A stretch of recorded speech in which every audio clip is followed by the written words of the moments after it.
So tonight I'd like to share with you a story. It's a story of how I got lost for 15 years on a path driven by fear. And like most stories, this one had a lesson to learn from it. It began when I was 21 years old. I'm sitting in my room towards the end of the school year, about to wrap up the school year, when the telephone rings. My mom is on the other end, and I hear her voice trembling. "I need you to come home right now. Your dad is sick." 20 hours later, I find myself back home at a hospice center. My mom guides me into a small room, and there, lying in a hospital bed, I see a stranger that I don't recognize. His face is covered with an overgrown beard, which looks like it hasn't been shaved in months, and riddled with gray hairs. And yet at the top of his head, there are just a few tiny thin strands of hair remaining. His arms and legs are pencil thin, and the bones protrude from his face like that of a skeleton. You can see that he weighs no more than 50 kilograms total. There where his stomach should be, there is a huge beach ball-sized mass, and the air is filled with the putrid smell of the human body starting to shut down and decompose. I stand there for a few minutes confused. "Mom, why are we here, and who is this person?" And that's when I realize that I'm staring at my dad. My dad passed away 2 days after that. And when I returned to school, I didn't mention a word of this to a single person, not even my closest friends. It was as if by not talking about it, I could make it less real. Here was a man who was 40 years old, and just 6 months before,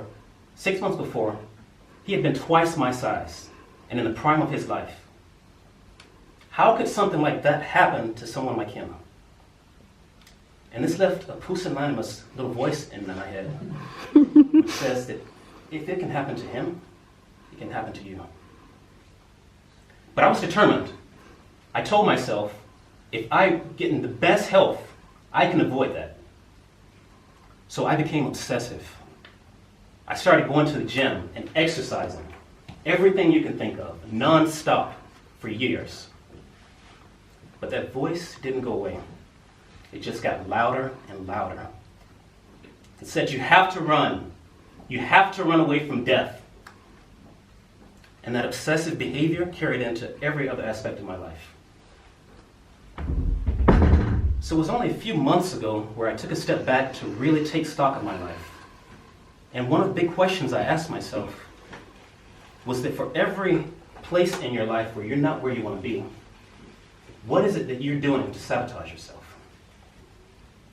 Now, health was one of my big obsessions, but I would often improve a bit, plateau off, and then revert back to where I started. I wasn't making any real lasting progress, and it was because I wasn't moving towards anything. I had no end goal in sight.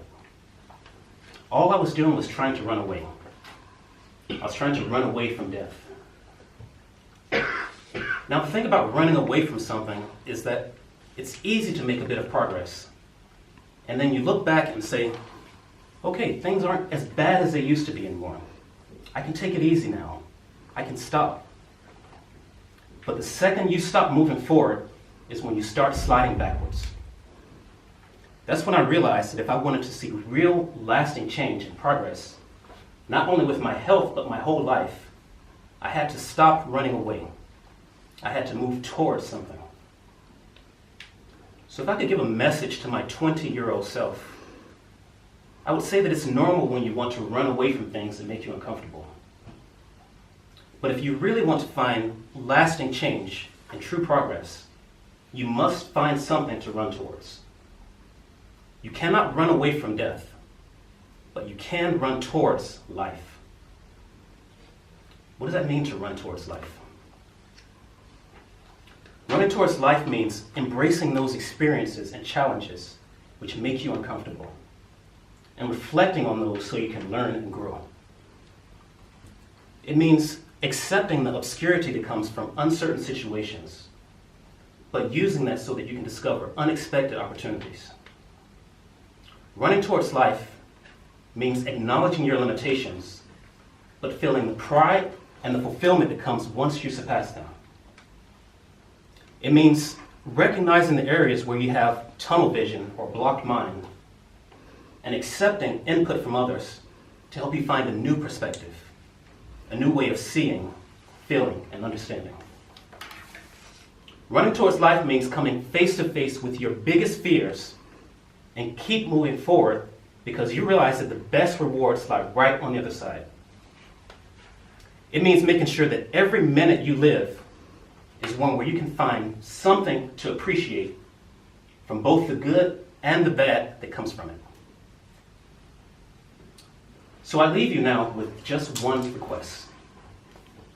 I would like you to ask yourselves, what can I find in my life that is truly worth running towards? Thank you.